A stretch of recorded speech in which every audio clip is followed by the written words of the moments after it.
Assalamualaikum warahmatullahi wabarakatuh. Pada kesempatan kali ini, saya dan teman-teman akan mempresentasikan tentang proposal kegiatan penyuluhan. Kebetulan ini dapat kita lihat judulnya, yaitu pentingnya pemahaman konservasi harimau Sumatera atau Panthera tigris sumatrae. Next.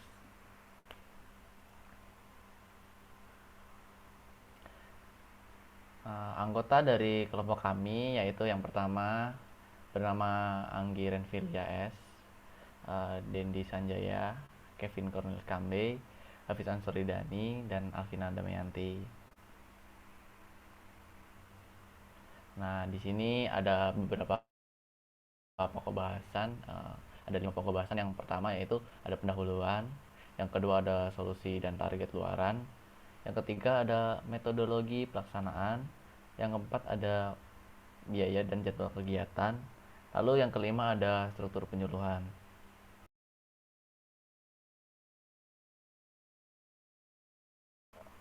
Untuk bagian pertama akan saya sampaikan. Mohon di next. Yang pertama itu ada analisis situasi.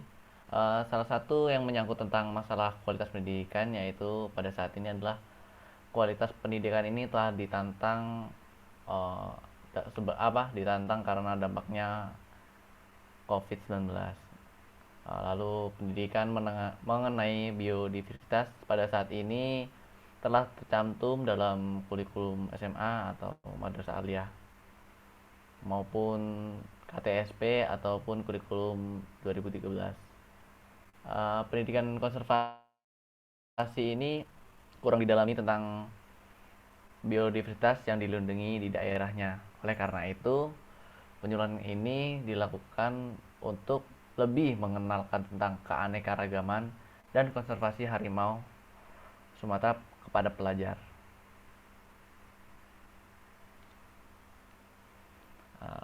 Lalu ada permasalahan sasaran. Pendidikan mengenai biodiversitas pada saat ini di Indonesia telah tercantum pada kurikulum SMA dan MA. Standar kompetensi yaitu memahami manfaat keanekaragaman hayati dengan kompetensi dasar, yaitu mendeskripsikan konsep keanekaragaman gen, jenis, dan ekosistem melalui kegiatan pengamatan. Namun selama ini pendidikan biodiversitas di Indonesia hampir selalu dikaitkan dengan pendidikan konservasi. Akan tetapi uh, kurang didalami tentang biodiversitas yang dilindungi di daerahnya.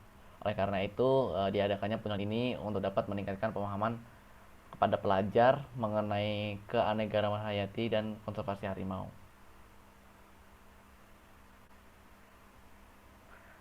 Lalu ada tujuan kegiatan.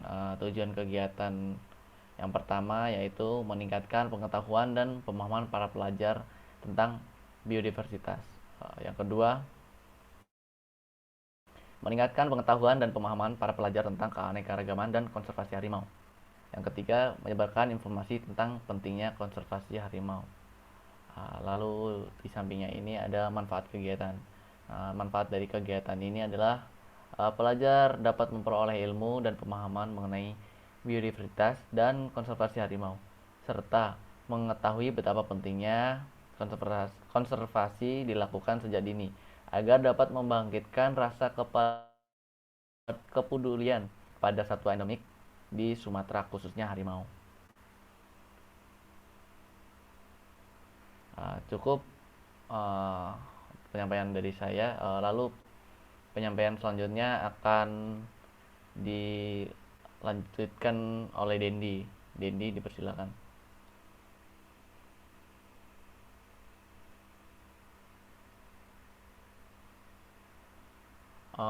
Mungkin Dendi sedang terkendala sinyal. Akan dilanjutkan oleh Kevin. Kevin, dipersilakan. Ya, baik. Terima kasih moderator. Slide selanjutnya itu solusi dan target luaran.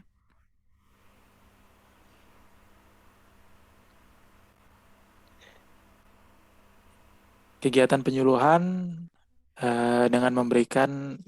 dilakukan dengan memberikan materi secara online. Materi meliputi pengertian konservasi, status konservasi, status konservasi harimau Sumatera, peran harimau Sumatera di alam, habitat dan persebarannya, pentingnya konservasi harimau Sumatera, dan upaya yang dapat dilakukan untuk melakukan konservasi harimau Sumatera. Adanya sesi tanya jawab, pretest dan post-test yang diberikan untuk mengukur pemahaman siswa setelah dilakukannya penyuluhan. Target kami yaitu para siswa SMA Negeri 14 Bandar Lampung menyadari akan pentingnya kelestarian harimau Sumatera di habitat aslinya, serta membangun rasa cinta terhadap fauna endemik Sumatera. Selanjutnya yaitu tinjauan pustaka. Tinjauan pustaka yang pertama yaitu pendidikan konservasi, yang berhubungan erat dengan lingkungan hidup yang secara umum didefinisikan sebagai lingkungan hidup adalah kesatuan ruang dengan semua benda, daya, keadaan, dan makhluk hidup, termasuk manusia dan perilakunya. Berdasarkan penjelasan pasal 5, huruf B, Undang-Undang Nomor 5 Tahun 1990 tentang konservasi sumber daya alam hayati dan ekosistemnya, bahwa konservasi sumber daya alam hayati dan ekosistemnya dilakukan melalui kegiatan pengawetan keanekaragaman jenis tumbuhan dan satwa beserta ekosistemnya yang dilaksanakan di dalam kawasan atau konservasi in situ ataupun di luar kawasan yaitu konservasi ex situ. Selanjutnya mungkin saya serahkan kembali kepada moderator.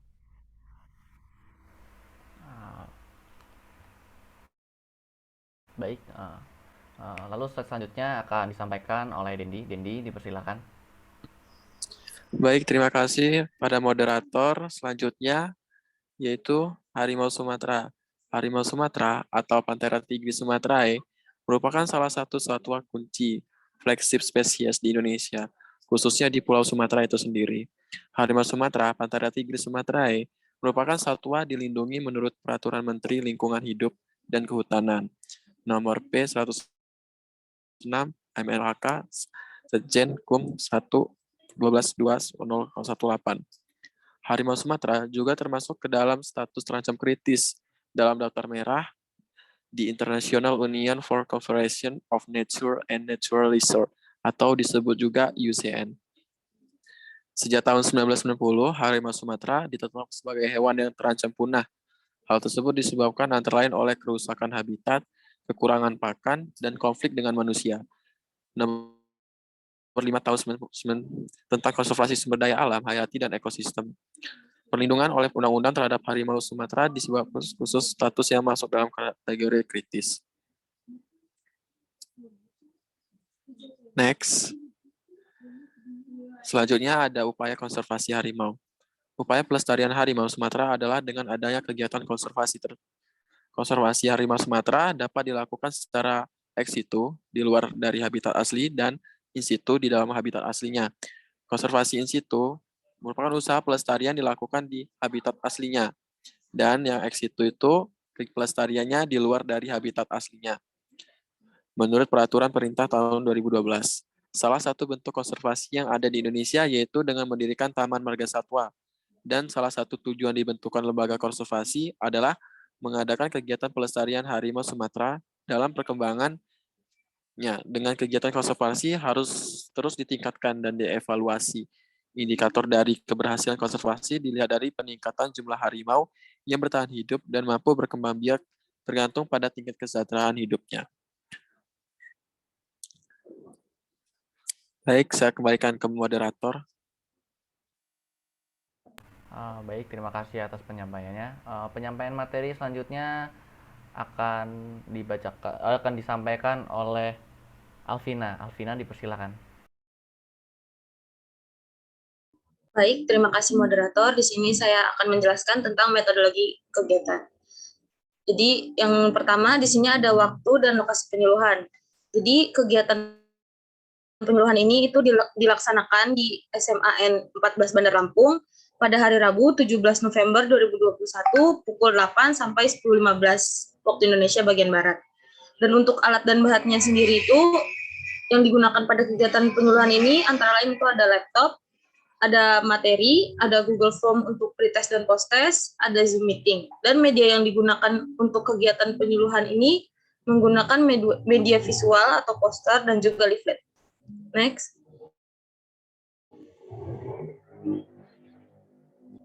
Berikut ini adalah bagian untuk metode penilaiannya. Yang pertama itu ada persiapan media. Selanjutnya itu ada survei lapangan. Yang kemudian itu ada tahap penyuluhan yang akan dilaksanakan. Itu terdapat ada pretest, ada juga pemaparan materi, dan tahap puncaknya itu ada evaluasi serta post-test. Lalu ada tahap akhir dan juga luaran. Next. Berikutnya ada rancangan evaluasi. Jadi untuk rancangan evaluasinya di sini, tim membandingkan hasil pretest dan post-test untuk mengukur tingkat keberhasilan dari program kegiatan penyuluhan dan disajikan pada lampiran proposal atau laporan akhir kegiatan penyuluhan. Next. Mungkin sekian pembahasan dari saya kembalikan. Ya, terima kasih atas penyampaiannya. Untuk penyampaian materi selanjutnya akan disampaikan oleh Anggi. Anggi, silakan. Baik, terima kasih moderator. Untuk selanjutnya ada biaya dan jadwal kegiatan. Next.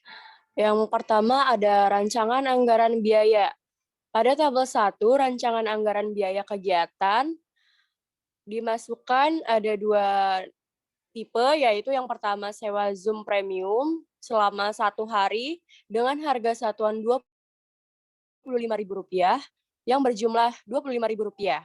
Yang kedua yaitu ada door prize. Door prize ini berjumlah 3 dengan harga satuannya Rp10.000 dan jumlah totalnya yaitu Rp30.000 dengan total biaya keseluruhan yaitu Rp55.000.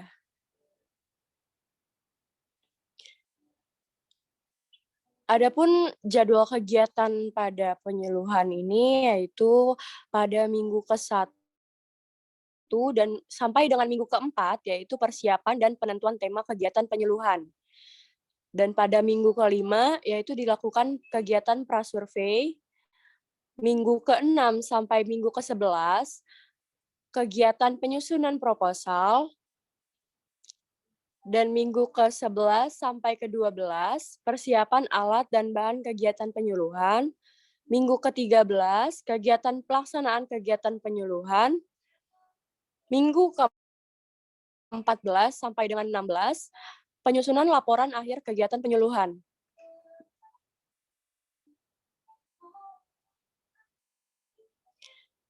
Selanjutnya ada rundown acara kegiatan. Pada tabel 3 ini tertera rundown atau runtutan acara yang akan dilakukan pada kegiatan penyuluhan. Yang pertama, pukul 7 sampai 7.30, yaitu persiapan panitia.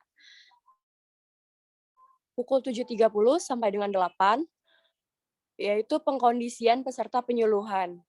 Pukul 8 sampai dengan pukul 8.10, pembukaan penyuluhan. Pukul 8.10 sampai 8.15, sambutan kepala sekolah atau yang mewakili. Pukul 8.15 sampai pukul 8.20, yaitu sambutan dosen jurusan kehutanan, sekaligus membuka kegiatan acara penyuluhan. Pukul 8.20 sampai 8.35, yaitu sesi foto bersama dan pengisian pretest oleh peserta. Pukul 8.35 sampai 9.15, yaitu penyampaian materi penyuluhan. Pukul 9.15 sampai 9.45, yaitu sesi diskusi dan tanya jawab. Pukul 9.45 sampai dengan 10, yaitu pengisian post-test oleh peserta. Lalu dilanjutkan dengan pukul 10 sampai 10.05, yaitu pengisian presensi untuk para peserta.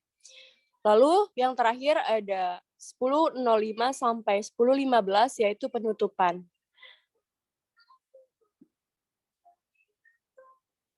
Saya kembalikan kepada moderator. Baik, terima kasih atas penyampaiannya. Kemudian Struktur penyuluhan akan saya sampaikan. Nah, pada struktur organisasi penyuluhan ini, yaitu ada ketua, wakil ketua, sekretaris, bendahara, dan perlengkapan. Nah, untuk ketuanya itu adalah Hafiz Ansoridani, wakil ketuanya Denny Sanjaya, sekretaris Alvina Damayanti, bendahara Anggi Renfilia, perlengkapan Kevin Cornelius Kambe. Terima kasih atas partisipasinya. Demikian presentasi yang kami sampaikan. Saya akhiri. Wassalamualaikum warahmatullahi wabarakatuh. Waalaikumsalam warahmatullahi wabarakatuh.